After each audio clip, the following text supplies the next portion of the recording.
The Amorality of Pacifism. By James Lawrence. Although there is no single explanation for the plight of the European peoples and the ongoing destruction of Western civilization, we can perhaps distinguish between two different categories of explanations. With regards to the actions of our globalist, cultural Marxist, Jewish, and corporate elites, so-called left-wing explanations are most appropriate. Here we are correct in speaking of a hostile and exploitative ruling class, busily engaged in running down the West for its own benefit. Indeed, as Sean Gabb argues in Cultural Revolution, Culture War, the various Marxist and Marxist-derived critiques of Western society should be read backwards as manifestos of the oppressive, unprincipled and self-interested regimes that are invariably set up by the students of these critiques. However, underpinning the rule of this hostile elite, and preceding it in time, is a more long-standing and natively developed self-destructive mentality in Western white people, particularly the middle classes, which cannot reasonably be blamed on anyone other than those white people themselves. This mentality consists of a toxic pacifism and idealism which, even when distinct from pacifism as a political dogma, is generally obsessed with keeping the peace at all costs and furthering the delusional vision of a world in which strife between peoples has become a thing of the past. With regards to this phenomenon, it is right-wing explanations such as decadence, cultural effeteness and racial suicide that seem to ring true. This pacifistic, humanitarian mentality is the reason why groups of formerly colonized peoples living in the West can make demands for tribute from far larger white populations, harassing them about such things as microaggressions in the manner of thugs picking on someone for looking at them the wrong way, and playing on their phobia of disharmony with naked threats like no justice, no peace. While George Soros may fund Black Lives Matter, and the political elite in America may enable it, the white community's come by a response of all lives matter is a sorry reflection of a people that has lost the reflexes of self-defense in the face of racial aggression. Dana Geld for the modern era. While the increasingly blood-stained and corrupt nature of the Western ruling elite provides us with an opportunity to morally discredit them, pacifist humanitarian moralism is far more deeply rooted in the European moral imagination, and cannot be rooted out by the sort of left-wing arguments that are most effective against the ruling elite. Indeed, those who defend whites in the public sphere often find themselves reinforcing this moral mentality in the process. I am speaking of the sort of rhetoric that contrasts the saintliness of passive, unresisting, combining Europeans with the grubby racial power plays of blacks, Muslims, Jews etc. To listen to some on the alt-right who get too carried away with left-wing explanations, one might believe that the overthrow of the small and hostile ruling stratum that rules us at present would be sufficient to ensure the resurgence of Europe. However, the sort of pacifistic, humanitarian moral zeal that I have described was already reducing European nations to ruin long before our present elite had its day. One highly detailed account of this process is given in Crowley Barnett's History: The Collapse of British Power, which takes as its main subject the British Empire's disastrous diplomatic failures during the years between the First and Second World Wars.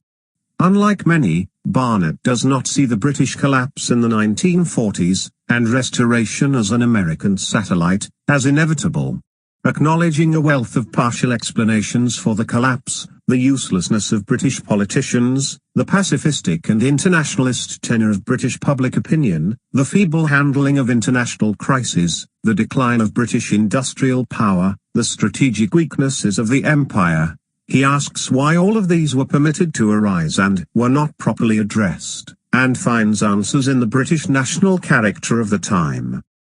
This national character, concentrated mainly in the governing elite and the middle classes, was a product of the evangelical Christianity and Romantic movement of the two preceding centuries.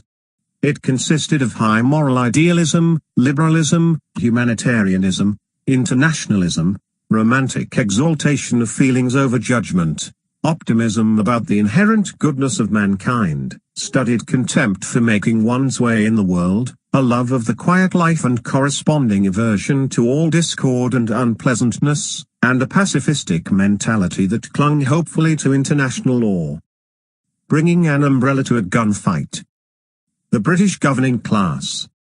The system of education adopted in Britain made it unlikely that individual men of position would buck this stereotype. Although the empire-building ruling class of the 18th and early 19th century had been famously uncouth, hard-headed and pragmatic, by the late 19th century, their successors were already being subjected to a rigidly uniform public school upbringing that molded them to an outlook of naive unworldliness and moralistic zeal.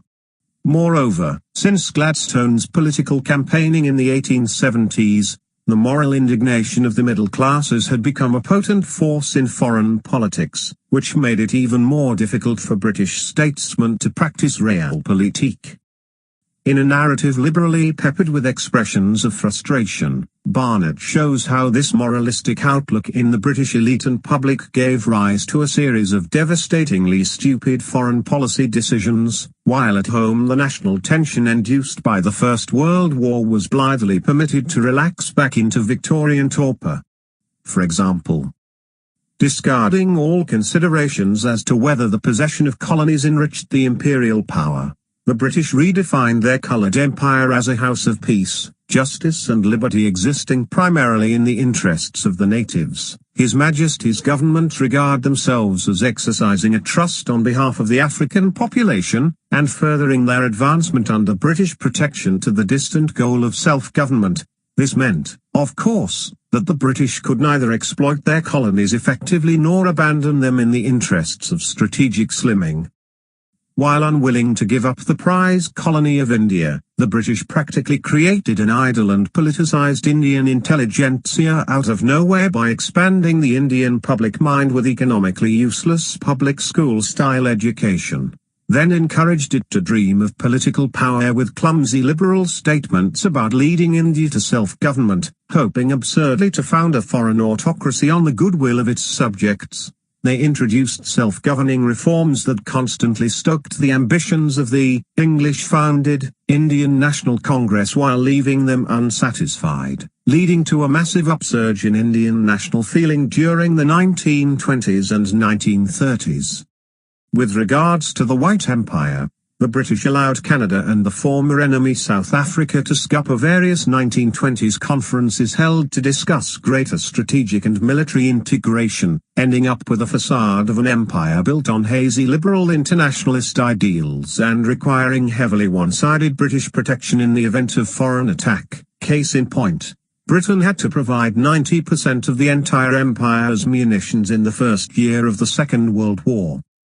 When faced in 1922 with the question of whether to renew the Anglo-Japanese alliance, which was the main guarantee that the British Navy would not have to face war on both sides of the world at once, the British gave it up in the face of American disapproval and liberal gallantry over China's independence. While this showed the misguided and sentimental British fantasy of a special relationship with America, it also displayed their liberal pacifist obsession with the sanctity of international law. For the British truly seem to have believed the worthless naval disarmament treaties of the 1921 Washington Conference to have been a fair replacement for the alliance. By this point we have not even reached the meat of Barnett's narrative, which is the disastrous British strategy of appeasement followed by hasty coalition building and war during the rise of Nazi Germany in the 1930s. Unlike some, notably Patrick Buchanan in The Unnecessary War, Barnett sees Britain as wise and justified in opposing both Wilhelmine and Nazi Germany. This was simply yet another application of the old British policy of seeking a division of power in Europe, opposing overmighty powers that might unify the continent by building coalitions of weaker powers, and never allying with the strong power for fear of falling under its sway. Whether the effects of this British policy have been positive for Europe as a whole is a question that shall not be discussed here. However, as Barnett shows, by the 1930s Britain was incapable of putting its coalition-building policy into practice, primarily because moral force, or righteous indignation, and not bribery, threats or force, was in fact the only means the British left themselves with which to influence the course of world affairs. Apparently worth a war on two fronts. Thus, the British further alienated Japan by leading League of Nations criticism of her takeover of Chinese Manchuria in 1931 as a breach of international law, despite the fact that no real British interests were threatened by this and despite the fact that disarmament in the 1920s had rendered Britain unable to do anything about it. In 1935 they proceeded to make another enemy by indulging in pacifistic moral indignation over the Italian conquest of Abyssinia, again without any real will to go beyond virtue signaling, for they embargoed Italy on almost every strategic commodity except the crucial one of oil. During the diplomatic resurgence of Germany they repeatedly undermined France, disapproving of her revanchism and sympathizing with the German cause, right up until Hitler's demands exceeded the morally justified policy of integrating ethnic Germans, whereupon, reverting at the last minute to their old coalition-building policy, they foolishly offered a security guarantee to Poland and, yet again influenced by moralism, even more foolishly chose to act upon it when it failed as a deterring bluff. The end result of all this, Barnett concludes, was the catastrophe of Britain, war on all fronts, defeat on the continent and fall of France, national bankruptcy, transfer to American control as Churchill chose to sacrifice Britain's independent existence to the romantic cause of victory, and finally the tragic illusion of that victory played out as a warrior satellite of the United States. The many cabinet notes and other primary sources analyzed in this book paint a horrifying picture of a governing class seemingly divorced from reality, addicted to pacifistic humanitarian moralism, and allergic to any consideration of self-interest. Barnett, a staunch realist, is not shy about meting out occasional savage criticism to the subjects of his narrative. However, apart from making a few sarcastic remarks about British morality being a luxury afforded by the immorality of earlier years, he never examines in realist terms of self-interest why such an ideology gripped the ruling elite and middle classes in Britain so powerfully. One is led to think that an entire nation, at the zenith of its power, simply fell prey by sheer chance to a mental and spiritual cancer. To my mind, however, the role of self-interest is quite apparent here. Britain had conquered a vaster swathe of the world than any nation before her, more than enough to sate the wildest of her ambitions, on the back of an ascendancy over other powers that could never have lasted forever and was already coming under serious challenge. What could be more self-interested than for her to suddenly discover in the depths of her culture and religion, and proclaim to all other countries as a universal ideal, a sanctimonious horror of all further violent conquest and a pettifogging obsession with, inherently anti-revisionist, international law?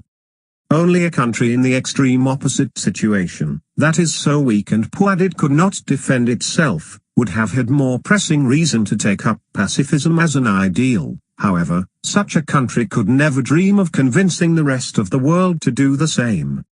I do not mean by this that pacifistic moralism was a deliberately adopted strategy of hypocrisy on the part of the British. If this were the case, the British ruling elite would have been able to switch their pragmatism back on when confronted by opponents like Hitler, who had consciously adopted the mentality of predators and made themselves deaf to all moral appeals.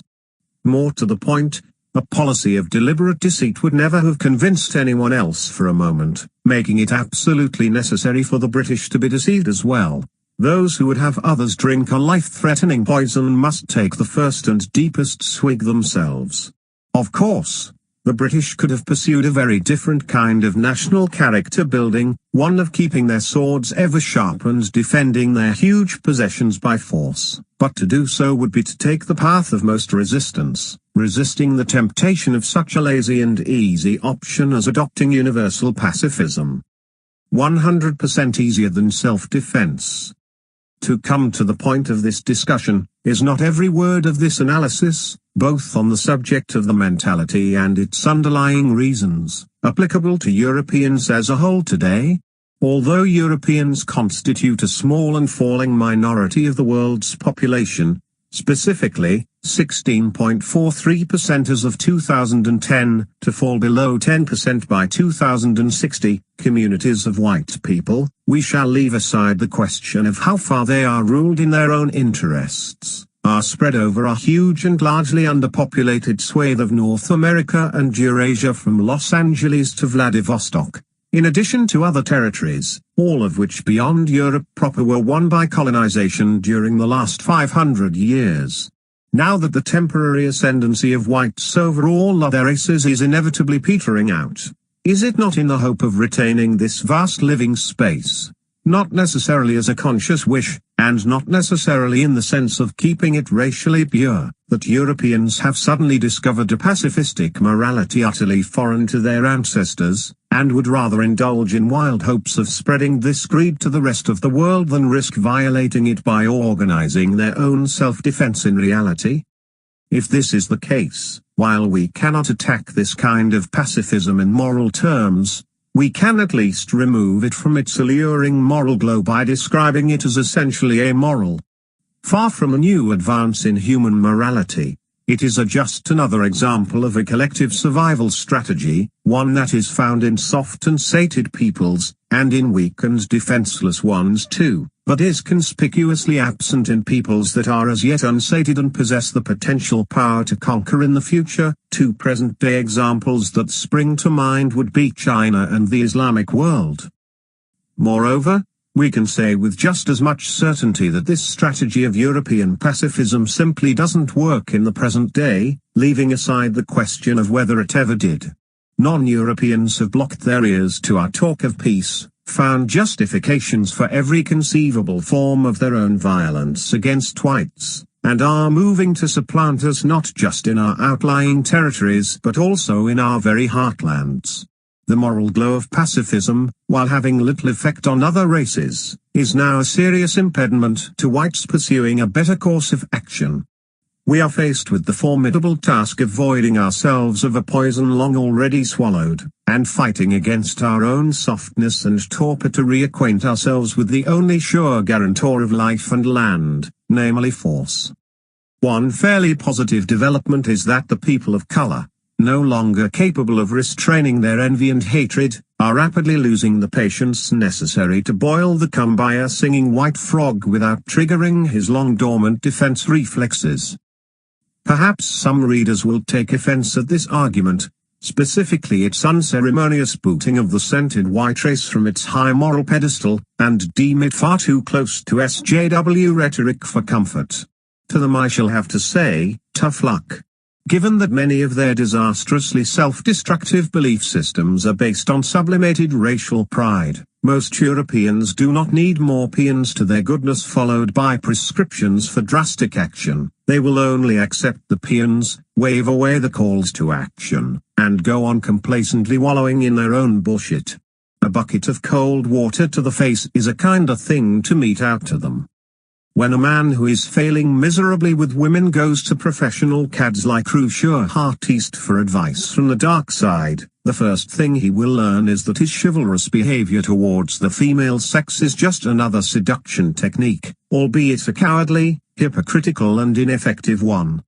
Perhaps those of us who would teach collective self-defense to delusional, kumbayaing Europeans must start by leading them to a similar self-realization, making them understand that they have never ceased jockeying for position with other races, but have merely forfeited a great deal of honesty and a great deal of success in this. And if they do not get the message first time, then they shall have to be mocked out of their moralism, which is surely something that the alt-right could do if we put our minds to it.